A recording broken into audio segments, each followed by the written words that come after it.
Señor, todos los que conforman parte de esta familia, espíritu y vida, Dios los bendigo en el nombre de Jesús y declaro que bendiciones abundantes.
Por Dios, soñados por Dios para formar parte de la familia de Dios. Estoy hablando como iglesia, de la familia de Dios, como Jesucristo, el hermano mayor, el primogénito de muchos hermanos, pero también para vivir como familia. Entonces, hoy pusimos esta declaración en el boletín. Yo te invito a que la leas junto conmigo y vamos a hacer lo que hemos hecho. Vamos a leerla para entender qué dice. Y después vamos a hacerla una declaración personal. ¿Les parece bien? Entonces, si ya tienes ahí el boletín, quiero saludar a todos los que están en línea, conectados, bienvenidos. Qué bueno que están aquí. Me alegra mucho que podamos tener pues una congregación que además llega más allá de lo físico a través de lo virtual. Así es que bienvenidos a todos. Y bueno, vamos a leerlo porque aquí hay algo que Dios nos revela. Dice así, declaración mes de la familia. Hoy reconocemos, vamos a leerla juntos, hoy reconocemos que Jehová Dios es nuestro Dios, el único y verdadero Dios, el Dios de nuestros hijos y de los hijos de nuestros hijos. Creemos que la familia es un regalo de Dios y el lugar donde su bendición pasa de generación en generación. Por eso hoy declaramos, yo y mi casa serviremos al Señor. Decidimos fortalecer nuestras familias y honrarnos unos a otros, así como honramos a Dios. Declaramos que en nuestros hogares hay fe genuina, amor incondicional y la presencia de Dios. Enseñaremos a nuestros hijos a amar al Señor y su palabra para confiar en sus promesas. Les enseñaremos a orar, enseñaremos a creer y a vivir por fe. Declaramos que la bendición de Dios no termina en nosotros, sino que fluye como un legado hacia nuestras generaciones. Nuestras generaciones vivirán para su gloria. Amén. ¿Cómo ven? ¿No? Es algo bien fuerte y bien profundo. Y yo creo que esto tiene una aplicación directa como familia, pero también como ministerio.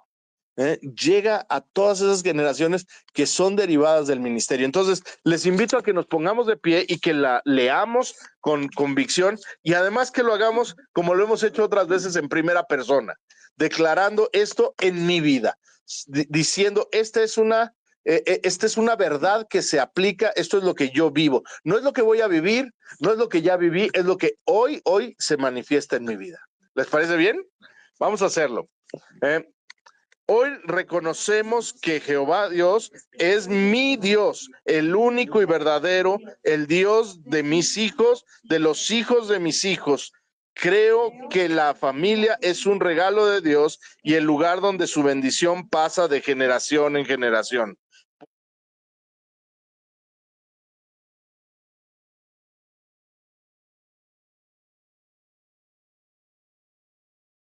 Como honro a Dios. Declaro que en mi hogar hay fe genuina, amor incondicional y la presencia de Dios. Enseñaré a mis hijos a amar al Señor y su palabra y a confiar en sus promesas. Les enseñaré a orar, enseñaré a creer y a vivir por fe. Declaro que la bendición de Dios no termina en mí, sino que fluye como un legado hacia mis generaciones. Mis generaciones vivirán para su gloria. Amén. Amén. Es una declaración muy importante. Al principio ahí me falló, pero ahí la agarramos bien luego. Pero, ¿sabes? Esto es algo que tiene que estar en mi corazón. Yo voy a hacer que esto sea lo mío. Y, y ahí donde esté, ¿no? Tengo el compromiso de formar, de enseñar, de levantar, de que las personas con las que comparto, cada una llegue a conocer al Señor de esa manera. Amén.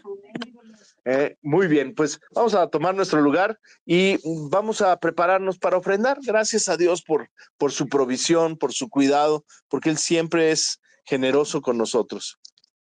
Y si me regalan, chicas, un sobrecito también, ahorita que se desocupen, me lo pasan.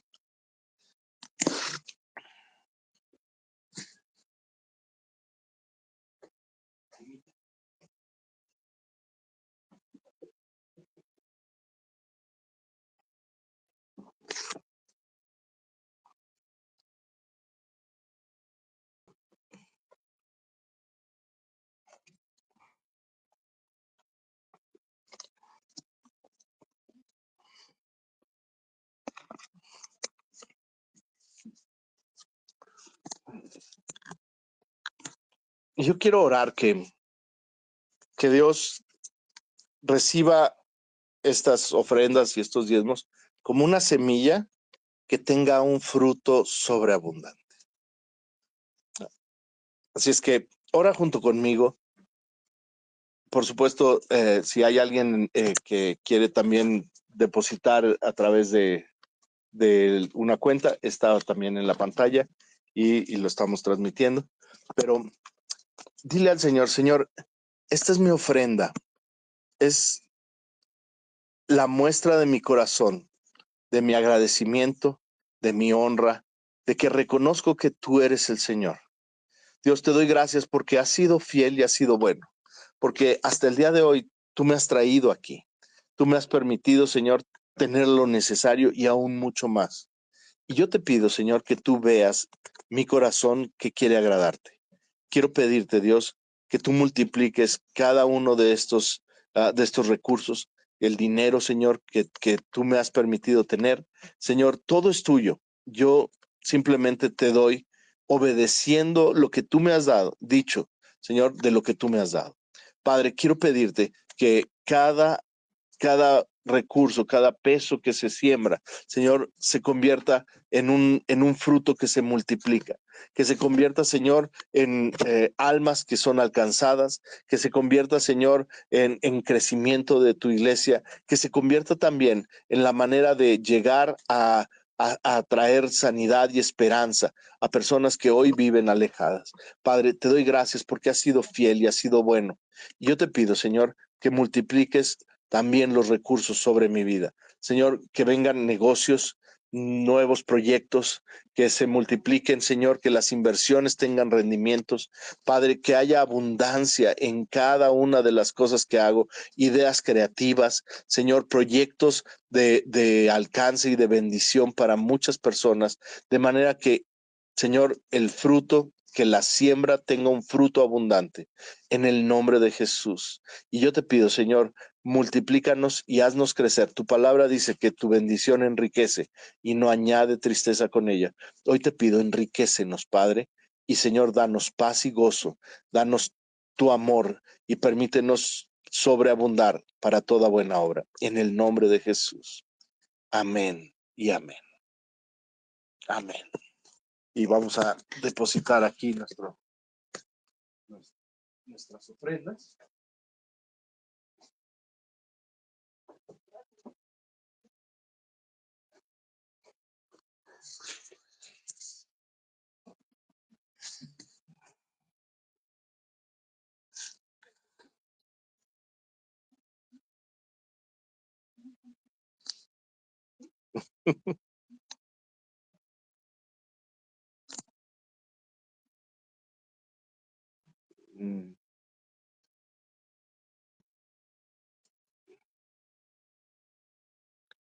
Qué bendición, Emita y Evelyn, que están aquí. Nos da mucho gusto. Pues vamos a compartir algo de la palabra. Estamos en un tiempo en el que celebramos la familia, pero a veces no entendemos que la familia sí es la parte que está en la casa, pero va más allá alrededor de nosotros. Y bueno, pues algo que yo estaba reflexionando es que muchas veces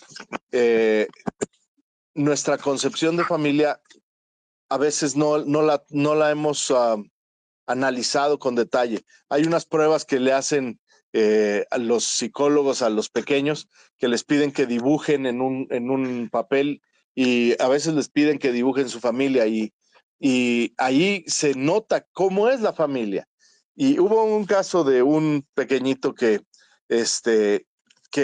cuando le pidieron que dibujara a su familia, pues dibujó como un cuadrado, adentro de un cuadrado, y adentro, muy pegaditos, estaban los muñecos o los dibujos que representaban a su familia. Y eso, cuando lo recibió el psicólogo, el que estaba ahí, pues como era un grupo de niños, ¿no? Todos hicieron unas casas muy bonitas, y la hizo muy sencilla. Y entonces le preguntó: ¿por qué hiciste una casa así? Dice: es que la casa no importa, quiero que estén todos adentro, ¿no? Y yo creo que esas cosas a veces demuestran lo que hay en el corazón. ¿Qué importa la casa si podemos decir está toda la familia junto? Y es que la familia no es del edificio, sino es las relaciones que entablamos, es las conexiones que tenemos, es creer que ahí podemos florecer, que podemos amar, que podemos ser amados también, ¿no? Y la Biblia lo que nos enseña son cosas preciosas al respecto de esto. Antes de que existiera la iglesia, existió la familia. Antes de que existiera un gobierno de cualquier nación o el gobierno de Israel, existió la familia. Antes de que hubiera todas las estructuras militares y todas estas cosas, existió la familia. Dios creó la familia. De hecho, Dios creó una familia. Y Dios tiene una familia y se llama iglesia. Y los que somos parte de la iglesia, somos parte de su familia. Pero la idea, la familia es un proyecto de Dios, es un plan de Dios. La familia es un plan de Dios, y es algo muy importante para nosotros darnos cuenta que más importante que los negocios, más importante que los deportes y más importante que cualquier otra cosa, Dios pensó en formar una familia para que ahí pudiera haber vida y Él pudiera manifestarse y Él pudiera traer gozo. Por eso dice Génesis en el 2:18: no es bueno que el hombre esté solo, le haré ayuda idónea para él. O sea, Él formó al ser humano para estar complementado, para complementarse. Y Génesis 2:24 dice, por tanto dejará el hombre a su padre y a su madre, se unirá a su mujer y serán una sola carne, una unidad. La familia está pensada para ser una unidad. Y, y a veces no nos damos cuenta de cómo la unidad afecta o bendice a las personas. A veces la falta de unidad, pues lo que trae es vacíos, angustias, trae tristezas, personas que viven con ansiedad, ¿no? Pero, pero Dios quiere hacer que nosotros tengamos una familia que se une, que sabe que cuenta unos con los otros, ¿no? Y es que en lugar, dice Chesterton, que es uno de los autores pues que ha escudriñado el tema de la familia profundamente, es un hombre cristiano, dice, el lugar donde vienen los niños es el lugar donde se forman los hombres, y esa es la familia, ¿no? Ahí en realidad se forman. La familia no nació en la cultura, ¿no? Como a veces nos lo quieren hacer pensar. Es que es un constructo social la familia. No, no, tampoco nació en la política, aunque los políticos se aprovechan de ella, ¿no? Tampoco podemos decir, bueno, la familia es solo una tradición. No, la familia tiene un propósito, está diseñado por Dios, ¿sí? Nació en el corazón de Dios, y muchos de los pensadores cristianos han reconocido esta verdad. Así es que cuando vemos lo que dijo Chesterton, podemos darnos cuenta, sí, las personas se forjan en el seno de una familia, y la familia no solo trae personas al mundo, sino que la familia lo que hace es que determina qué clase de personas van a ser, qué clase de personas somos, es la clase de familia que nosotros tuvimos. Pero no quiere decir que lo que tuvimos tenga que repetirse hacia abajo, ¿no? Nosotros determinamos la clase de familias que vamos a formar, ¿sí? Entonces, yo puedo decir, yo soy el resultado de lo que mis abuelos y mis padres son o fueron, ¿no? Oye, pero sí, en cierta medida, así es como sucedió. Sin embargo, Dios, Él viene y transforma quien yo soy para que lo que yo puedo legar o tener una herencia hacia más adelante sea transformado y sea bendecido. Así es que la familia es una escuela, es la verdadera escuela de la vida. Ahí es donde forjamos el carácter. Y algunas cosas veces no nos damos cuenta. Yo veo esto en la escuela. Tenemos los diferentes tipos de papás. Algunos papás que son negativos, ¿no? Todo está mal y mis hijos no sirven para nada. Y tenemos otros que defienden a sus hijos a capa y espada, aunque estén mal, ¿no? Pero tenemos también otros que son muy conscientes y que dicen, yo lo que quiero es que ellos sean forjados. Saben, una de las cosas que nos hemos dado cuenta constantemente es que muchas veces las personas no tienen una capacidad de resistir la frustración, porque en la familia no fueron capaces de formarse, ¿no? Con las cosas, con la justicia y la verdad. Cuando la justicia y la verdad prevalece, entonces las personas pueden entender cuando estoy bien y cuando estoy mal. Y entonces pueden resistir esa frustración, porque en la vida vamos a tener frustraciones, siempre, ¿no? De repente hay alguien que es injusto, de repente tenemos situaciones que nos amenazan, nos sentimos, y ante eso tenemos que reaccionar. Y eso se forja en la familia. La familia es la verdadera escuela de la vida. Y hay un principio en la Biblia que nos dice la esencia de cómo podemos formar en la familia, qué criterios podemos formar. Y eso está en Deuteronomio capítulo 6. Algunos de los judíos lo conocen como el Shema, es el gran mandamiento. A Jesús se lo preguntaron, le dijeron, ¿cuál es el gran mandamiento? Y él dijo, este es el gran mandamiento, y refirió justamente este versículo del que quiero hablar.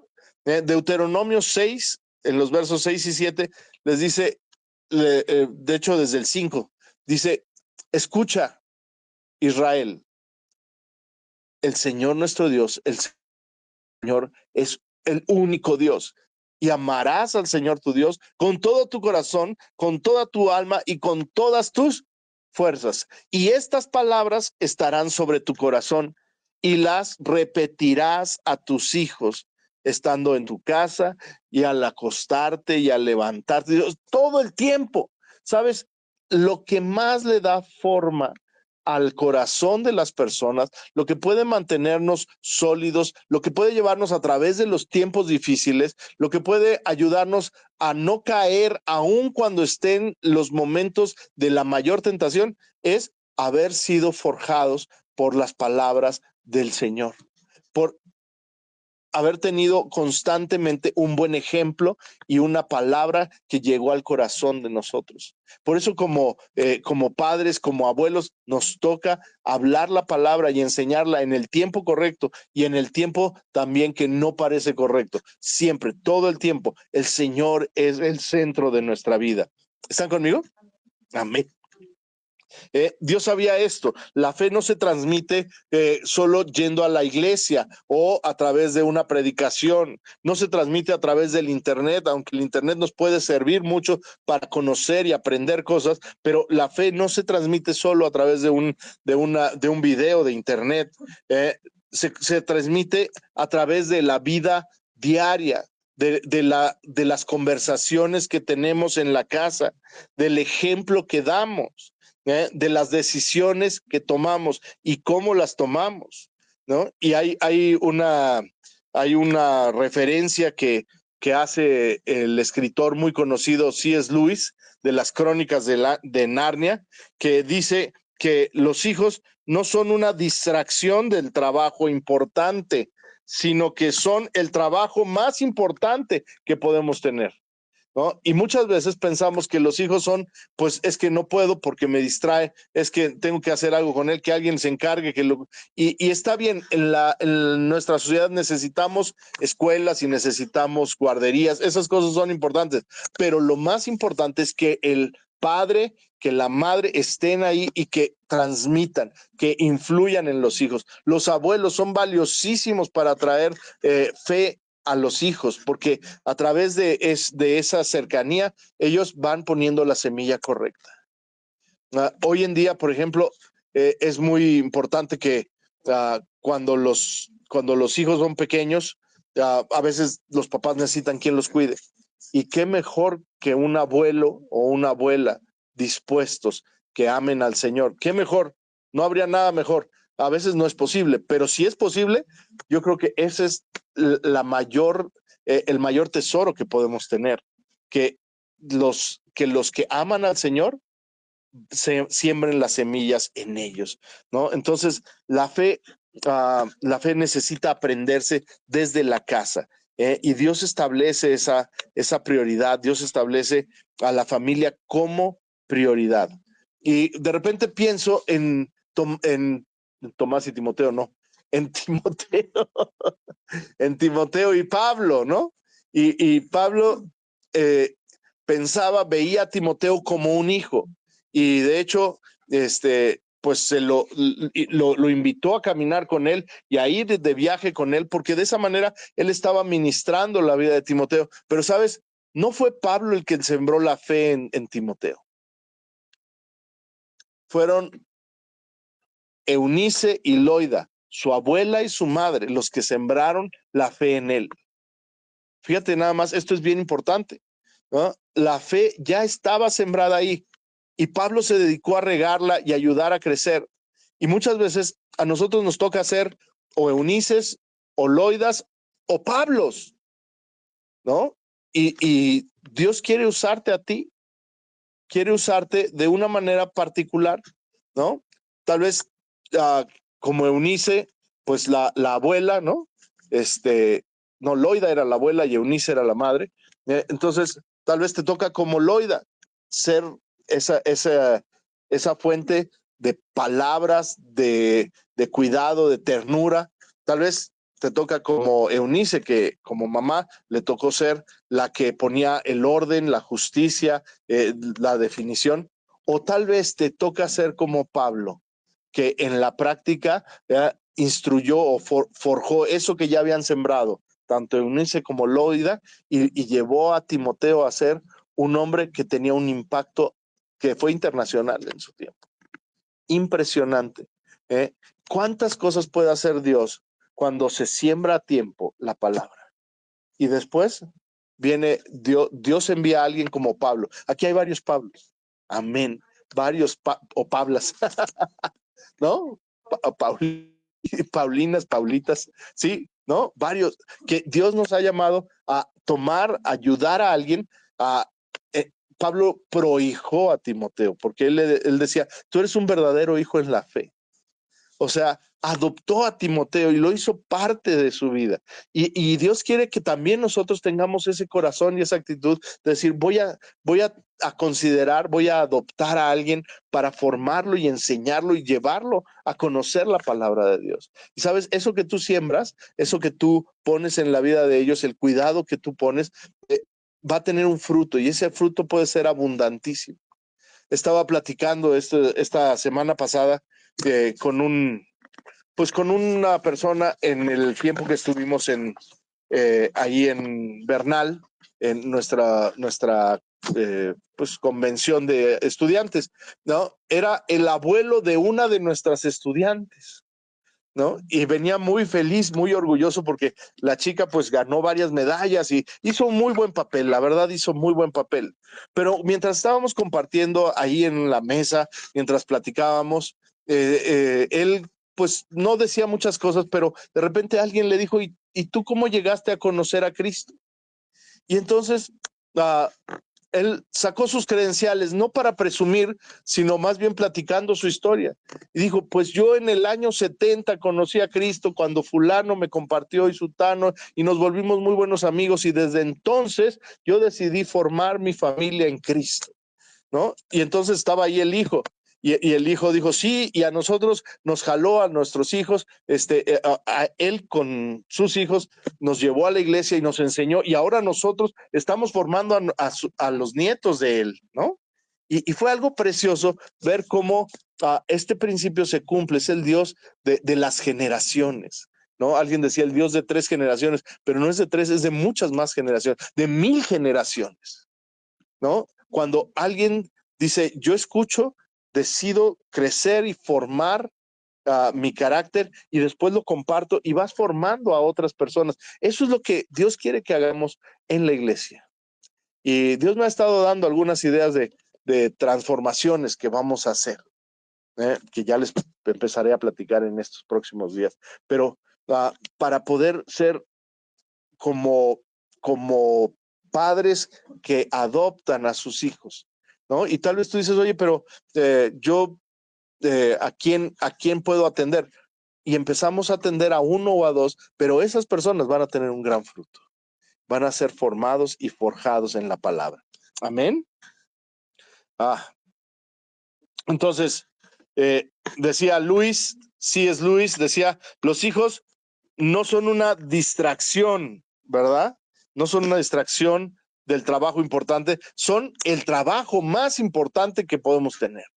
Que no pensemos, yo lo que tengo que hacer es dinero y después pues cuidar a mis hijos. No, tú lo que tienes que hacer, lo que Dios espera de ti es formar hijos, ¿no? Que después sirvan al Señor y que tengan un impacto en este mundo y en el mundo que viene. Formar a esos hijos, que pueden ser tus hijos o pueden ser los que tú vas adoptando, como lo hizo Pablo. Y Pablo no solamente adoptó a Timoteo, ¿saben? También adoptó a Tito, también adoptó a Filemón y a otros muchos. Entonces, Pablo tenía ese corazón de cuidar y de servir y de sembrar, y aquellos que tenían la disposición, llevarlos más adelante. Entonces, Dios establece que la familia es una prioridad, es nuestra prioridad. Y Pablo le dice a Timoteo en 2 de Timoteo 1:5, la fe que habitó primero en tu abuela Loida y en tu madre Eunice, primero, así como lo estábamos explicando, primero fue ahí, ¿no? Esa fe, si no empieza en la casa, difícilmente se va a desarrollar en los hijos. ¿Sí me explico? Por supuesto que podemos, hay muchas hermosas experiencias de conversión, pero nosotros vamos a rendir cuentas de nuestros hijos, de los que Dios puso cerquita de nosotros, ¿no? Entonces, bueno, otro punto que quiero compartir es que la familia es en realidad un refugio. Dice el Salmo 127 que si Dios no edifica la casa, si Jehová no edifica la casa, en vano trabajan los que la edifican, ¿no? Qué importante es que entendamos que ese hogar, esa casa, se construye con el respaldo de Dios, con la ayuda de Dios. Solamente, solamente cuando Él está ahí, podemos nosotros, pues, fortalecer ese trabajo, va a permanecer ese trabajo. Entonces, un hogar se construye con la presencia de Dios. Eso es lo que nos toca hacer, buscar al Señor y que la presencia de Dios esté ahí, ¿sí? Y no es tu amor el que sostiene esa casa, ese matrimonio, es el matrimonio, es la familia la que sostiene ese amor. Fíjate nada más, visto desde una perspectiva diferente, es cuando estás ahí, cuando estás comprometido, eso sostiene el amor y te mantiene firme, ¿sí? Entonces, nosotros tenemos este reto de mantener ese amor, manteniendo nuestros hogares, trabajando con las personas, fortaleciendo, enseñando, formando a los que Dios ha puesto cerquita de nosotros. Gracias a Dios. Porque un matrimonio es un pacto, es un acuerdo que permanece más allá de las cosas humanas. Bueno, la familia es parte de ese pacto y eso deriva en una decisión diaria de amar. Déjame repetir esto. El matrimonio se establece por un pacto, pero el pacto se mantiene por la decisión diaria de amar. Solamente cuando digo, voy a amar, voy a amar. Oye, pero es que hoy sí nos caemos gordos. Pues sí, pero voy a amar. Y no que a nadie le haya pasado, nadie se ría. A veces yo he sabido de gente, ¿no? Pero, pero voy a amar. La familia se establece en ese pacto, pero se mantiene por la decisión de amar todos los días. ¿Están ahí? Eh, y, y algo muy hermoso es que Dios restaura las familias. Dios quiere restaurar tu familia. Dios quiere que las familias, aun cuando están en un momento difícil, sean transformadas y sean construidas y permanezcan pues, por el tiempo hasta que lleguemos a la presencia de Dios. La Biblia no idealiza las familias. De hecho, las escrituras nos enseñan que las familias, tú dices, híjole, qué bonita familia la de fulano, ¿no? No, este estaba pero terrible. Y entonces dices, no, pero Abraham era el padre de la fe. Y de repente volteas y dices, oye, pero Abraham era bastante chambón en las cosas que hacía, ¿no? Y bueno, pero la de Isaac, esa sí era buena familia, pues tampoco, y había heredado los problemas del padre. Bueno, dices, pero la de su hijo, ¿no? La de su hijo Jacob, esa sí era buena, pues también era un desastre. Todas las familias de las que vemos en la Biblia, todas tenían problemas. Bienvenido al club, ¿no? Lo que quiero decirte es, no es que haya una familia perfecta, es que tenemos que trabajar en restaurar la familia, en crear una familia que esté, que esté conforme al corazón de Dios. Y eso requiere mucho trabajo, requiere de mucho esfuerzo, ¿sí? Por ejemplo, ahí en Génesis, la palabra nos dice, en el caso de José, ¿no? Como los hermanos de José, pues eran qué bonita familia, ¿no? No se querían, o sea, eran capaces de cualquier cosa. Y al final de ese tiempo podemos ver a un José que Dios trata con él. No es que José fuera bueno desde el principio. José tenía muchos problemas desde el principio. Era el resultado de todos los problemas de su casa. Sin embargo, Dios tuvo que tratar con él. Y a veces Dios trata con nosotros en la soledad, a veces trata con nosotros en el estar lejos o en una cárcel, ¿no? Y estoy con esperanza de que no sea una cárcel física, pero a veces tenemos que entrar en esos momentos de crisis, de sentirnos atrapados, y entonces Dios trata con nosotros y moldea nuestro carácter. Hasta al final de la vida de José, hubo algo que fue muy impresionante. Él le dijo a sus hermanos: ustedes pensaron mal contra mí, pero Dios lo encaminó para bien. ¿Estás ahí? A veces, la verdad, el entorno es súper hostil y Dios puede transformar aún eso para bendición. Y no solo eso, podemos ver que José en ese momento, hubo un tiempo en el que lo que buscaba era venganza. Cuando llegaron los hermanos a Egipto, él dijo: uy, los tengo justo como yo me imaginé que los iba a tener un día, como lo anhelaba tenerlos, puedo vengarme. Pero Dios trataba con él todos los días y él decidió amar por encima de vengarse de todo lo que había recibido. Y en ese amar pudo decirle esto a sus hermanos: ustedes pensaron mal de mí, pero Dios lo encaminó para bien. Y la palabra nos enseña que realmente los perdonó y realmente procuró su bien y realmente los cuidó y los llevó hasta establecerse ahí en Egipto en las mejores condiciones. Y aun cuando el padre había muerto, él siguió pensando: voy a bendecir a mis hermanos. Y es que Dios nos puso aquí para eso. No seas vencido de lo malo, vence con el bien el mal. Eso es lo que Dios está buscando que nosotros hagamos. Y sabes, no se nos da, no es lo natural. A veces lo natural es vengarnos. A veces lo natural es demostrarle a los demás quién soy y qué puedo. Pero lo que Dios quiere no es que nos venguemos. Él dice: no se venguen ustedes mismos. Dejen que Dios sea el que tome cartas en el asunto. Den paso a la ira de Dios. Él sabrá lo que va a hacer. Y sabemos una cosa. A veces pensamos, cuando leemos un versículo así, que Dios va a consumir a las personas, ¿no? Con un rayo así que acabe con ellos, pero el propósito de Dios es que ninguno se pierda. Entonces, aún a veces, Dios mostrará misericordia, la que tú y yo no podemos tener, sobre las personas que nos han dañado. Y no deberíamos de estar enojados, sino más bien deberíamos estar agradecidos, porque nosotros recibimos misericordia de Dios primero, antes que otra cosa. Entonces, Dios sí puede restaurar las familias. Josué, no, perdón, Dios puede sanar lo que parecía destruido. Y una familia con Dios impacta generaciones. Y esto es bien importante. Sabes, nosotros estamos aquí por el impacto que va a tener nuestra vida en la siguiente generación y en las muchas siguientes generaciones.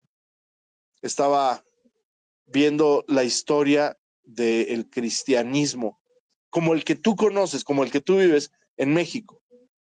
Y antes de 1850, prácticamente no había cristianos que conocieran la Biblia y que vivieran una vida como la que tú y yo entendemos que debemos vivir.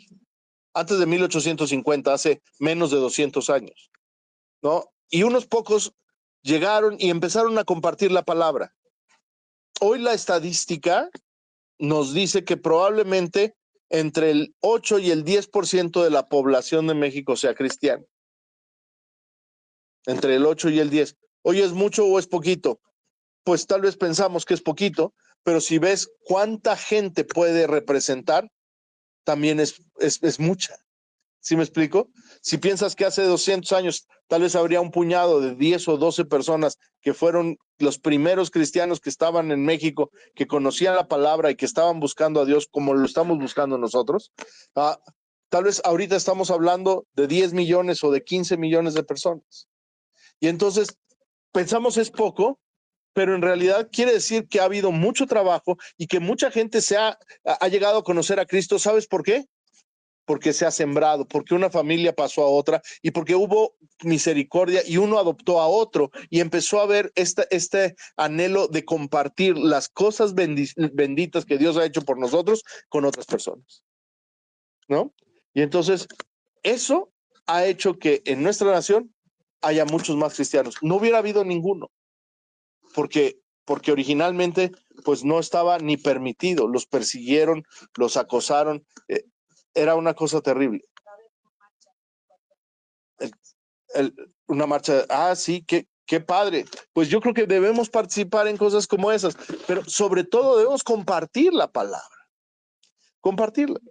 Y entender que hemos recibido un legado precioso, un privilegio grandísimo, y que nosotros podemos ser padres o madres de otros que están conociendo a Cristo.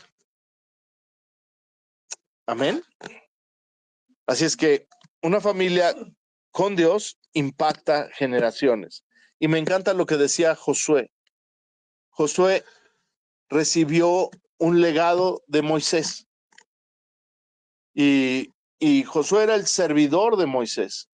Fue un hombre que fue formado en la fe desde pequeñito, pero después recibió el encargo más grande que había en su momento, ¿no? Lleva a este pueblo a través del desierto, más bien a través después del desierto para entrar a la tierra prometida y conquistar la tierra. Y, y Josué había visto a Moisés cómo buscaba a Dios, cómo anhelaba a Dios, pero él tuvo una fe personal. Y entonces pudo decirle a las personas que estaban ahí, ¿saben qué? El Señor hará maravillas entre nosotros. Prepárense, vamos a conquistar. Pudo liderar a todo ese pueblo, probablemente 3 millones de personas o más, a través de esa entrada a la tierra que Dios había prometido. Y cuando llegó el tiempo del final, donde habían conquistado una buena parte de la tierra, pero aún no faltaba mucho, él se dio cuenta que algunos no estaban convencidos. Y él les dijo, bueno, ustedes pueden decidir lo que quieran hacer, pero yo y mi casa serviremos al Señor. Y sabes, yo lo que anhelo es que yo y mi casa sirvamos al Señor. Que podamos decir, mira, he atendido, he cuidado de estas personas y ellos sirven al Señor. Y cada uno tenemos algunas historias de algunas personas que hemos tenido la oportunidad de compartirles y que hoy sirven al Señor. Pero necesitamos que sean más. Que esta familia se fortalezca y crezca y que podamos decir, yo y todos mis hijos que hemos adoptado, todos mi familia, toda la gente que está conmigo, serviremos al Señor. Cuando de repente me habla Sara y me dice, vamos a ir de misiones, pues la verdad me emociona, ¿no? Cuando aquí Anita me dice, voy a estudiar el Instituto Bíblico, me emociono. Ahora tenemos que sacarle jugo a ese instituto, ¿no? Y así, cuando cada uno de nosotros estamos, cuando Michelle me dice, le compartí a fulano y a sutano, la verdad es que me emociona. Y así deberíamos estar constantemente pensando en a quién vamos a rescatar. Uno más, ¿no? Uno más. Que podamos acercar y que podamos cuidar, que podamos amar. Yo creo que lo más importante que un padre puede hacer por sus hijos es amar la familia, es amar a la mamá, es cuidarlos y es estar cercano a ellos. Eso es lo que tenemos que hacer. Entonces, como tener un corazón de padres, como el corazón del padre, que ama y que cuida y que levanta a sus hijos y que los ve en la situación en la que están y los ama de todas maneras, aunque hayan fallado, aunque hayan tenido alguna cuestión, pues un pecado, ¿no? Aunque se hayan apartado, Dios sigue amando y nosotros tenemos que hacer eso. Así es como Dios nos quiere tener, amándolo y buscándolo. Y Dios formó esa familia para ser un refugio donde la fe empieza a crecer. Todo lo que Dios va a hacer con nosotros. Y yo quiero animarte para esto. Sabes, me gustaría que tomemos compromiso de hacer crecer esa familia en Cristo. De decir, ¿a quién voy a compartir? ¿Cómo voy a hacer? De cuidar esto que Dios nos dio y decir, pues yo y mi casa vamos a servir al Señor. Amén. ¿Oramos? Señor, gracias, porque tú nos has dado familias, Padre. Nos permites conectar con personas y hacerlas parte de nuestra familia. Y Dios, yo sé que tienes planes preciosos de bien para cada uno de nosotros, para esas personas con las que nos has permitido conectar, a los que nos permite, Señor, abrazar y considerar como hijos espirituales, así como lo hizo Pablo con Timoteo y con Tito, Padre, y con Filemón. Padre, gracias porque tú nos has abierto la oportunidad, el corazón, Padre, para conectar con muchas personas. Dios, permítenos llevarlos a ti. Permítenos, Señor, hacer una familia fuerte, una familia que ame, una familia que esté constantemente, Señor, buscándote y que conecte contigo en el nombre de Jesús. Gracias, precioso Dios, porque tú nos amas, porque así nos pensaste. Quieres que seamos la familia, tu familia en esta tierra, Padre. Y Dios, hoy honramos tu nombre y tu llamado.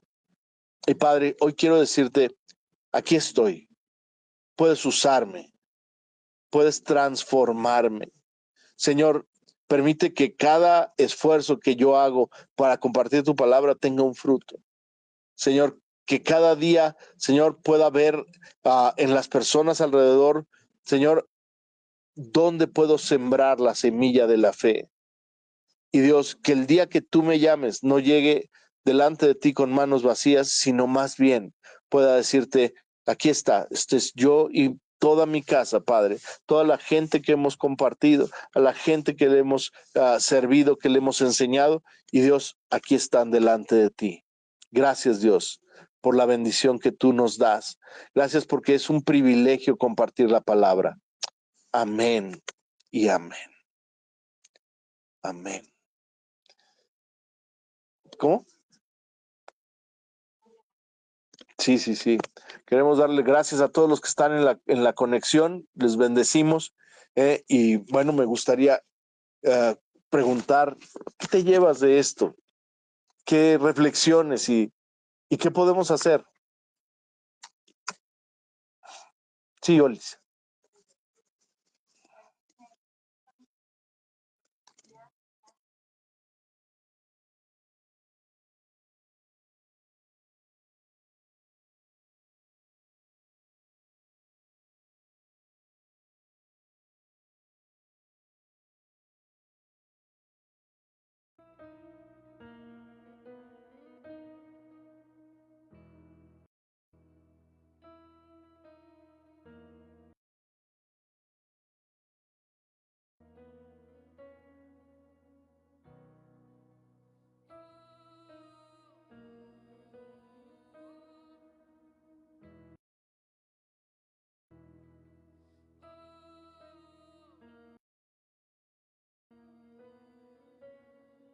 De Dios.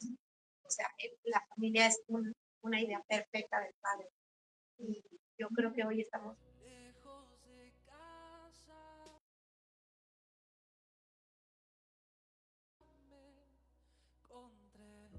chavos.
a través de nosotros. Fíjate nada más que hermoso. Entonces nos hace pues colaboradores, ¿no? Como papás, como mamás espirituales. ¿Para qué? Para alcanzar a esas personas. Y no tienen que ser chiquititos, pueden ser personas que tienen nuestra edad o en otra circunstancia de la vida, pero que están dispuestos a escuchar y que Dios te pone ahí. ¿Para qué? Para que tú les hables la palabra, para que los prohijes, ¿no? Los adoptes, que digas, voy a hacerte parte de esta familia. Amén. Sí, me encanta eso. Gracias, Mitch. Muy valioso. ¿Quién más? Pedrito.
Y a veces uno ya como cristiano, y por eso uno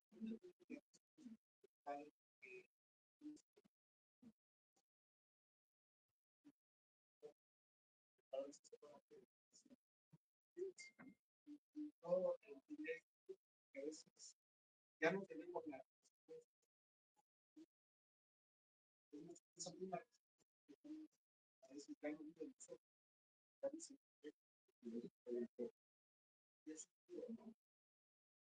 A veces ya vive la creencia,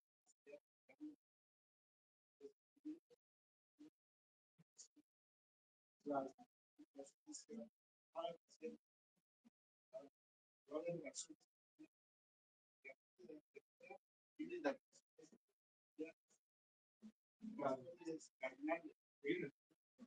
pero ahora sí que se explica.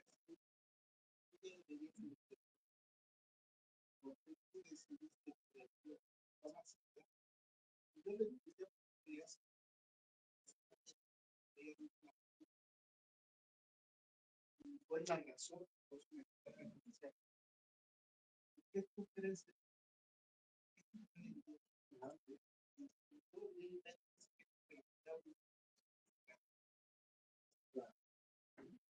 Pero yo tenía que tocar tu padre para poderlo decir para que pudiera abrir su corazón, ¿no? Sí.